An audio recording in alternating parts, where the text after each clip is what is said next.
noticed utility trucks or workers in your neighborhood, you might be wondering why they're on your property. It all comes down to utility easements, designated areas that allow critical infrastructure like water, power, gas, and fiber optic lines to be installed and maintained. Here's what you need to know. Just like your water meter in front of your house, we have to have access to that to either read the meter or do any kind of repair. If you have an emergency, we need to be able to shut off your water and isolate it. Much like the town's access to water meters, utility providers also have easements, often located along the back or side of properties. That means you may see workers marking underground utilities or installing fiber lines, even if you haven't scheduled service.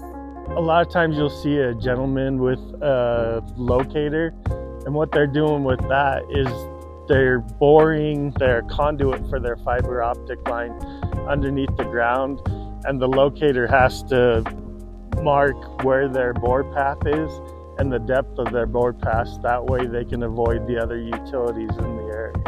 When construction begins in your neighborhood, crews use colorful flags and temporary paint to mark existing utility lines. These areas are legally designated for infrastructure, and while work might take place near your home and on your property, it's all within the permitted easement. If needed, crews may ask residents to unlock fences or secure pets to ensure a safe work environment. Thank you for your patience as crews work to improve Erie's infrastructure. If you have questions or see something that needs attention, visit our website or give us a call.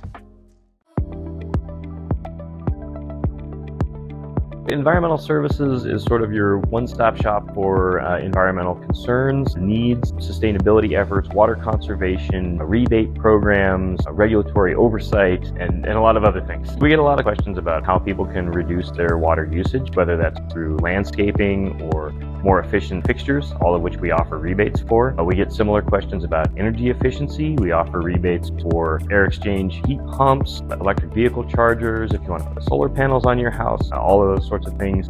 Turn in your old gas lawnmower for an electric lawnmower. We offer rebates for those. We, of course, provide a lot of education and outreach about our changing climate and what we're doing as a town to be more resilient. And we also get a lot of calls about oil and gas operations with the town, the various pipeline infrastructure, ongoing operations at the landfill, and sinkholes, mine subsidence, and just general environmental questions about the natural environment here in Erie. The Environmental Service Department is comprised of two divisions. There's the Sustainability Division, which is 5 full-time and 1 part-time employees. They oversee water conservation, sustainability efforts, town-wide resiliency efforts, installation of electric vehicle chargers, both at facilities and publicly available, and just a host of other things. If you want your house to be more energy efficient, whether that's via better heating and cooling or electrical usage, or you'd like to electrify your home and use less natural gas, we're a resource to help you do that. The other division is the Energy and Environment Division, which was just created this year. And there's currently 1 full-time staff who oversees oil and gas operations, regulation and inspection of oil and gas facilities, the ongoing landfill operations, and a review of proposed development, making sure that we don't build homes on top of old mine shafts and things like that.